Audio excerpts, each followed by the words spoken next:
ليه الحفاظ على القمة صعب؟ ليه مش بنكمل اللي بنعمله؟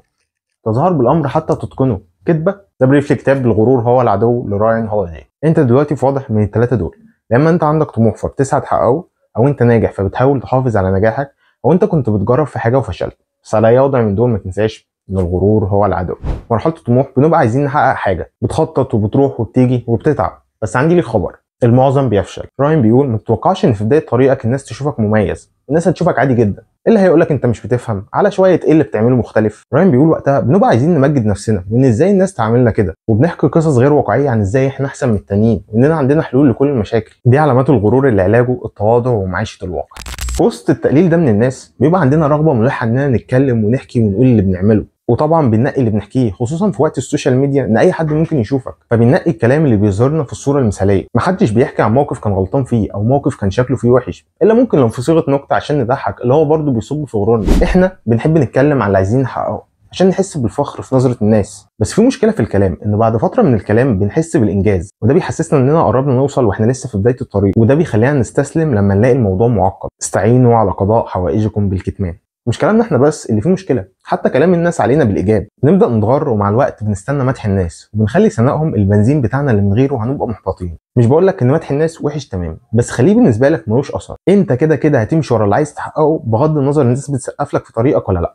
وهنا راين بيسال سؤال: هل انت عايز يبقى ليك مكانه ولا ليك تاثير؟ هرجع الكتاب واقول لك: لو عايز يبقى ليك مكانه فكل اللي يهمك هو رخائك الشخصي. هتعمل حاجات كالتالي: هتقول للناس اللي عايزين يسمعوك، هتدور على الاهتمام ان الناس تشاور عليك مش ايه المهم والقيم فعلا، هتوافق على اي فرصه هتجيلك تحت اي ثمن حتى لو مبادئك، هتدور على ماديات بقى زي شهره، فلوس، لقب، هتقدم تنازلات مدفوعه بالانانيه. اما انت بقى لو عايز يبقى ليك تاثير فهتلاقي كل حاجه هنا بقت اسهل واصعب.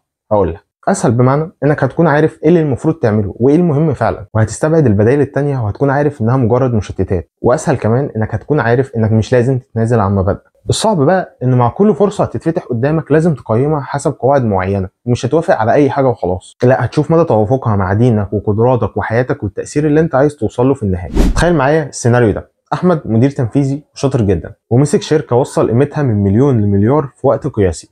حد جه قال له انت ما بتعرفش تشتغل واخرك تدير مقله لب. تفتكر احمد المفروض يتاثر بكلامه؟ راين بيقول ان اللي انتصروا على غرورهم عارفين ان لما حد يعاملهم بطريقه وحشه او يقلل من قدراتهم ده ما بيقللش منهم. وفي فرق انك بتتاثر بكلام الناس بالايجاب او السلب لمجرد ان كلامهم ايجابي او سلبي، او كونك بتسمع وبتقيم الكلام بتواضع وبتشوف ايه الحقيقي فعلا. كمان راين بيقول لك ان على مدى الطريق هتقابل اهانات وحالات رفض، وهتضطر احيانا للشغل ومحدش شايف مجهودك، وهتعمل حاجات الناس هتقول لك عليها دي سهله جدا. كل ده طبعا هيضايقك وهتبقى عايز تقف تقول لا انا استحق اكتر من كده. بدل ده راين بيقول لك ما تعملش حاجه، امتص غضبك لحد ما يبقى عندك لا مبالاه بكلامهم طالما اللي بتعمله مش غلط. اعمل بجد وركز على الاهم، وما تخليش كل ده يشتتك، وما تعيش في الوهم اللي بيوريه لك غرورك. ضبط النفس مهاره صعبه بس ضروريه. في تعبير قديم بيقول تظاهر بالامر حتى تتقنه. راين بيقول مش غريب ان كذبه زي دي عليها اقبال، وبسبب كميه التظاهر على السوشيال ميديا بقى في صعوبه تحدد مين عنده قيمه حقيقيه. وبدل الجمله دي خليها اتقن الامر حتى لو تضطر الى التظاهر به. يعني مثلا ما ينفعش تسمي نفسك الهرم الرابع وتقدم على شغل سايبر سكيورتي وانت اخرك تسرق واي فاي جاركم. راين بيقول لك العمل هو انك تلاقي نفسك وحدك في الطريق والناس كلها جوه عشان الطريق فيه شوك، هو انك تتجاهل كل التسقيف اللي بيكون لغيرك حتى لو انت شايف انك احسن منهم، والاهم من ده انك تتجاهل التسقيف اللي بيكون ليك عشان في شغل المفروض تكمله لحد المرحله اللي بعدها وهي النجاح. لو في حاجه اصعب من الصعود على القمه فهي محاوله البقاء عليها. ليه الحفاظ على القمه صعب؟ ليه النجاح بيختفي بسرعه؟ راين بيقول لك بسبب الغرور اللي بيقلل من مده النجاح. لما بنبقى ناجحين بنبطل نتعلم، بنبطل نسمع، بنتغر ونفكر ان انت نجحت علشان قد ايه انت كنت ذكي وان انت ما بتغلطش، ونسيت توفيق ربنا والغلطات اللي عملتها. هارولد جانن بيقول اسوأ مرض ممكن يجي لاي مدير تنفيذي هي النرجسيه. بيبقى معمي على الحقائق ومع الوقت بيعيش في عالم من خياله، بيبقى مؤمن ان هو ما بيغلطش. راين بيقول لك احساسك المطلق ان انت ما بتغلطش وان نجاحك كان بسبب كونك اسطوره من العبقريه، النوع ده من الغرور بيخليك مدمن للسيطره. لو انت مدير هتفضل تدي تعليمات وتركز على كل تفصيله،